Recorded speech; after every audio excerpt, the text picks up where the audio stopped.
Joe had come to me with a complex problem. He had an injury at work. He's a truck driver and he delivers water, so he's lifting all day long. He had horrible arthritis of his shoulder. He was unable to do his job and had pain that was affecting his activities of daily living, keeping him up at night. But this is tough because he's a younger person with this problem who needs to go back to his job where he's lifting a lot.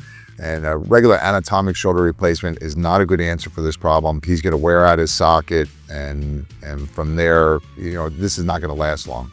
And so luckily, we were able to use something called a pyrocarbon hemiarthroplasty shoulder replacement, which is a long word to say that instead of doing a regular shoulder replacement, we put in this newer ball in for the shoulder replacement that is made out of graphite, which is softer than regular metal, and also wrapped in pyrocarbon, which is this bearing surface that actually absorbs some of the joint fluid, so it lubricates it better, and has been shown in studies in Australia and in France to have good success rate in younger people that are still lifting heavy.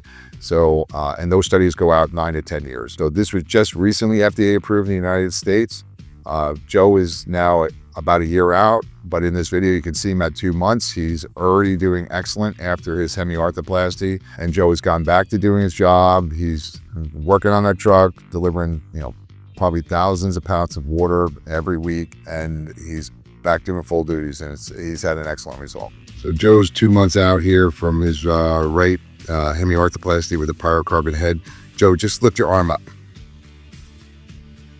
All right, that's great. All right, come on back down. Good. How you doing pain-wise? I'm doing good, no pain at all.